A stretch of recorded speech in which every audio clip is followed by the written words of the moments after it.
ढेर कर दिया गया। रायपुर जेल से रांची लेकर पुलिस जा रही थी। जवान से राइफल छीनकर अमन भाग रहा था, तो भागने के दौरान जवान पर उसने फायरिंग भी की और जवाबी कार्रवाई में पुलिस ने साहू को ढेर कर दिया है।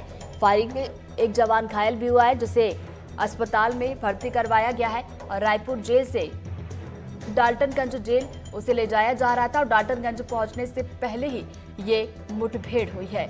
तो बड़ी खबर रायपुर से आप तक पहुंचा रहे हैं। आपको एक बार फिर से बताते चले, गैंगस्टर है अमन साहू, जिसका एनकाउंटर हुआ। एनकाउंटर में ये ढेर कर दिया गया। रायपुर जेल से रांची से लेकर पुलिस जा रही थी और इस दौरान जवान से राइफल छीनकर अमन भाग रहा था और भागने के दौरान जवान पर फायरिंग भी की और जवाबी कार्रवाई जब हुई तो ऐसे में पुलिस ने साहू को ढेर कर दिया। फायरिंग में एक जवान भी घायल हुआ है और घायल जवान को इलाज के लिए अस्पताल में भर्ती करवा दिया गया है, जहां पर जवान का इलाज जारी है। तो डाल्टनगंज जेल से इसे ले जाया जा रहा था, लेकिन पहुंचने से पहले ही ये एनकाउंटर हुआ है। ज्यादा जानकारी के साथ सहयोगी जुल्फिकार हमारे साथ जुड़ गए, सीधा हम रुख करेंगे। जुल्फिकार, देखिए, एक बड़ा गैंगस्टर जिसका एनकाउंटर हुआ, एनकाउंटर में ये ढेर कर दिया गया, कब की पूरी घटना? हाँ बिल्कुल, ये घटना आज सुबह की है और अमन साहू को रायपुर से प्रोटेक्शन वारंट में झारखंड के डाल्टनगंज ले जाया जा रहा था। तो आज सुबह करीब 9:45 बजे के बाद की घटना है कि पलामू जो जिला है और जो छत्तीसगढ़ की बॉर्डर जैसे ही क्रॉस होती है, तो जो खबर निकल कर आ रही है कि वहाँ पर जो अमन साहू जिस गाड़ी में था उस पर एक बम फेंका जाता है और उसमें अफरा तफरी मच जाती है। उसके बाद जो जिस गाड़ी में था तो वहाँ पे जो पुलिस के जो जवान थे उसकी राइफल छीनकर भागने की कोशिश की गई। उसी दौरान इसको ढेर कर दिया गया। अमन साहू के बारे में जान लेते हैं कि अमन साहू एक बड़ा गैंगस्टर था और इसके ऊपर पूरे देश भर में देखें ज़्यादातर जो मामले हैं वो झारखंड में इसके ऊपर दर्ज हैं और 125 से ज़्यादा मामले दर्ज हैं, जिसमें हत्या है, डकैती है और फिरौती वाले जैसे मामले इसके ऊपर दर्ज किए गए। रायपुर से सीधे कनेक्शन की अगर बात की जाए तो रायपुर में देखें तो दो घटनाएं हुई थी। एक कोयला कारोबारी के ऊपर फायरिंग हुई थी और दूसरे एक पीआरए कंपनी के ऑफिस के बाहर फायरिंग की गई थी। तो मतलब अमन साहू की गैंग जो है वो कारोबारियों के ऊपर दहशत फैलाकर उनसे वसूली करती थी, रंगदारी करती थी।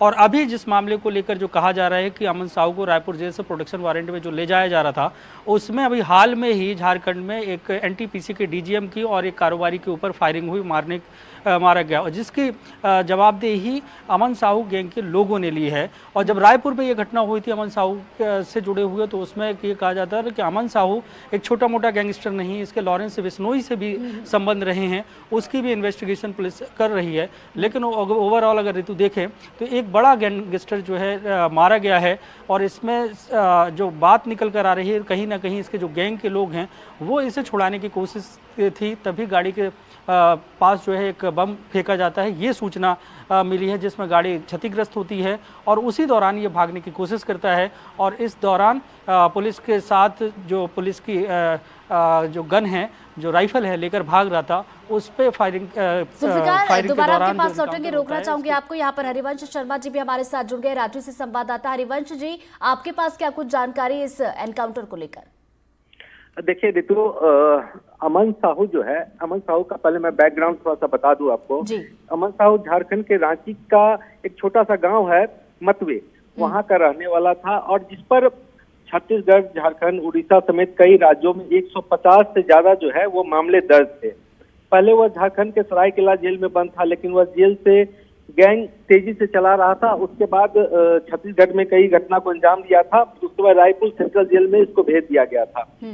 अब कल ही जो झारखंड के डीजीपी है, जो हजारीबाग में एनटीपीसी के डीजीएम की हत्या हुई है, उसके एवज में उन्होंने बताया था, स्पष्ट रूप से कहा था कि जो झारखंड में 2-3 गैंग हैं वो लगातार जो है जेल से ऑपरेट कर रहे हैं, तो सब पे कार्रवाई की जाएगी और कई को जेल से में जाके पूछताछ की जा रही है।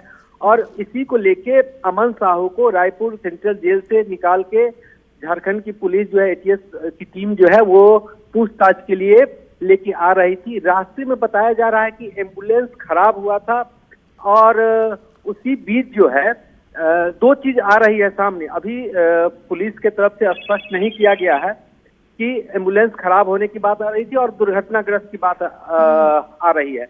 उसी बीच में ये पुलिस का आर्म्स लेके भागने की कोशिश की है और उस पर फायरिंग किया। इसी बीच जो है जवाबी कार्रवाई करते हुए पुलिस ने इनकाउंटर उसका किया है। तो पूरे मामले की जो जांच जो है ये किया जा रहा है और कुछ देरों में पूरी स्थिति जो है स्पष्ट हो जाएगी कि आखिर क्या वजह था और किस वजह से पुलिस को इनकाउंटर करना पड़ा है। ऋतु, तो चलिए आप बने रहिए हमारे साथ, जुल्फिकार हमारे साथ लगातार बने रहिए। जुल्फिकार, देखिए इसे अंदाजा लगाया जा सकता है 150 से ज्यादा केस दर्ज थे और एक बड़ा गैंगस्टर ये अमन साहू था जिसका एनकाउंटर हुआ।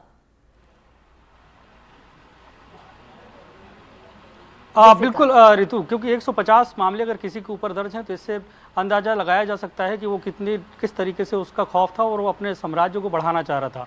जैसे कि हमारे रांची के सहयोगी ने बताया कि उसका जो टेरर है वो छत्तीसगढ़ में था, उड़ीसा में था, झारखंड में था और छत्तीसगढ़ में लगातार जो है घटनाएं बढ़ रही थी।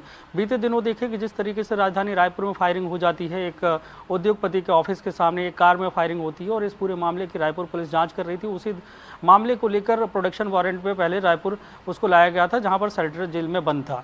अब इससे अंदाजा लगाइए कि टेरर किस तरीके का था कि उसको अलग अलग जेलों में लगातार जो है शिफ्ट किया जा रहा था और हर जेल में जहां पे इसके मामले दर्ज हैं उसे प्रोडक्शन वारंट में वहां पे ले जाकर पूछताछ की जा रही थी।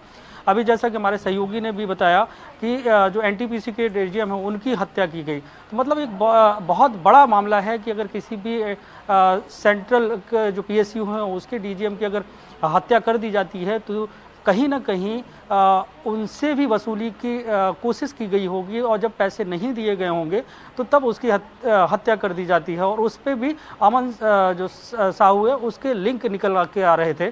तो ये घटना साफ साफ बताती है कि ये पूरा जो है टेरर का नेक्सस जो है झारखंड और छत्तीसगढ़ उड़ीसा है, क्योंकि ये पूरा बेल्ट अगर देखें तो ये मिनरल से भरा हुआ बेल्ट है और यहाँ पे माइनिंग के जो बड़े बड़े उद्योगपति हैं वो माइन से हैं। एनटीपीसी भी एक बड़ी माइनिंग की पीएसयू है, उसके जो डीजीएम की हत्या कर देना मतलब साफ कि कोयले से जुड़े हुए जो कारोबारी हैं, मिनरल से जुड़े हुए कारोबारी हैं, उनके बीच में एक बहुत बड़ा टेरर के तौर पर स्थापित हो चुका था अमन साहू।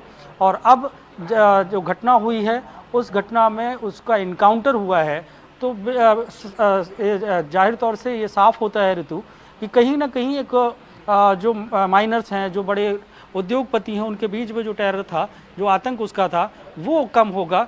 अब इस पर सबसे बड़ी बात यह है कि पुलिस को जो इसका गैंग है, जो इसके पूरा नेक्सस है, उसका मुखिया मारा जाता है। तो जो दूसरे जो इसके सेकंड नंबर के जो इसके जो अपराधी हैं उन पर भी लगाम लगानी होगी, कसना होगा, तभी जाके ये पूरी गैंग का टेरर जो है वो इन तीनों राज्यों से खत्म। बिल्कुल, लेकिन यहाँ पर अगर देखा जाए तो आज जो एनकाउंटर हुआ और एनकाउंटर में अमन साहू यहाँ पर ढेर कर दिया गया, कई मामले इस पर दर्ज थे। बहुत बहुत शुक्रिया आप दोनों का हमारे साथ जुड़ने के लिए और जानकारी साझा करने के लिए।